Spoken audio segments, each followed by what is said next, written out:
বন্ধুরা চলো আজকে মাছ রান্না করব। আজকে রূপচাঁদা মাছ রান্না করবো। এখানে দেখো লবণ হলুদ ভালো করে মেখে নিয়ে নিয়েছি। তো চলো এবার আজকে যা করবো মাছের তেল দিয়ে মাছ ভাজবো। তো আগে এখানে 2 পিস মাছ ভাজি করা হয়েছিল, তো সেখানে দেখো তেল বেরিয়েছিল। তো চলো একটা একটা করে এবার মাছটা দিয়ে দিই।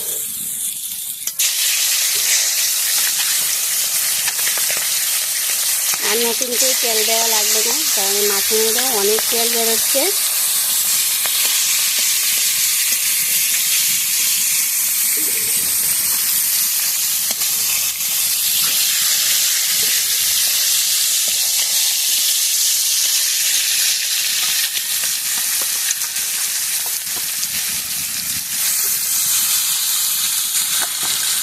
তো সব মাছ একসাথে দিয়ে দিই, দিয়ে মাছগুলো বেজে নিই।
তো দেখো বন্ধুরা, মাছটার মধ্যে কত তেল, আমার আর একটা করে তেল দিতে লাগলো না, সেই তেল দিয়ে মাছ ভাজাটা হয়ে গেল।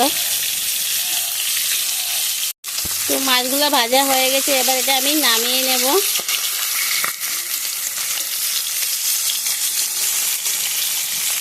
মাছ ভাজা তেলের মধ্যে পেঁয়াজ ফোড়ন দিয়ে দিলাম। কড়াইটা দেখো কি আঁচ হয়েছিল, আর কড়াইটা দেখো সাইড থেকে একদম পুড়ে গিয়েছে, সেই আঁচ হয়েছে।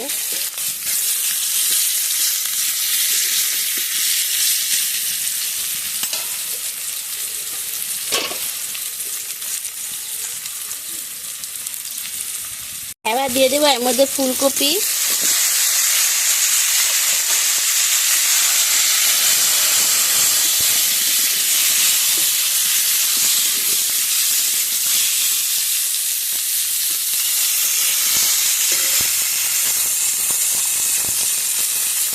দিয়ে দেবো আলু,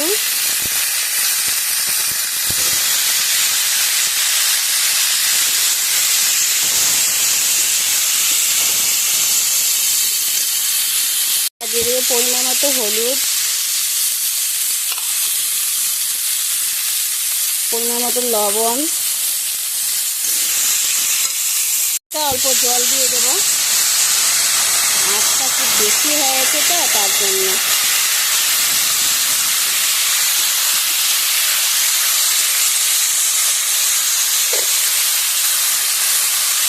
অনেক আঁচ হয়ে গেছে, আঁচটা আর কমাতেও পারছি না, তার জন্য হালকা একটু জল দিয়ে দিলাম।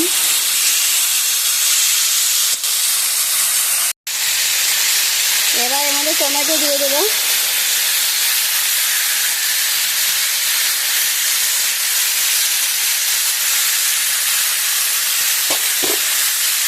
দিয়ে দেবো জিরা বাটা,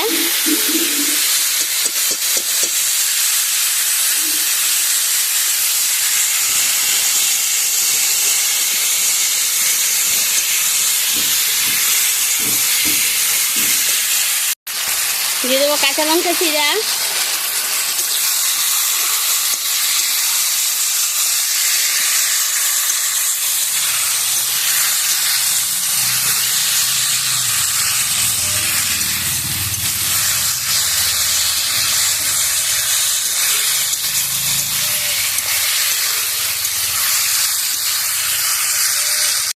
তো সবজিটা আমার খুব ভালো করে সাঁতলানো হয়ে গেছে।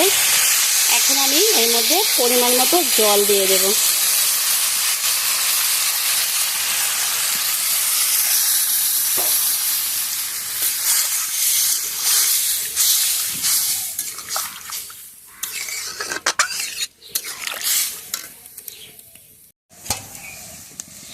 জলটা আমি পরিমাণ মতো দিয়ে দিলাম। এবার ঝোলটা ফুটে উঠলে মাছটা দিয়ে দেবো।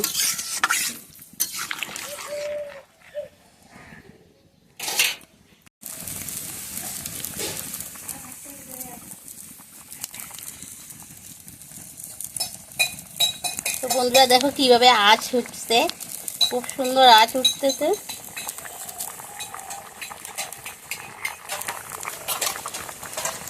ঝোলটা ফুটে উঠে গেছে, এবার মাছটাগুলো দিয়ে দেবো।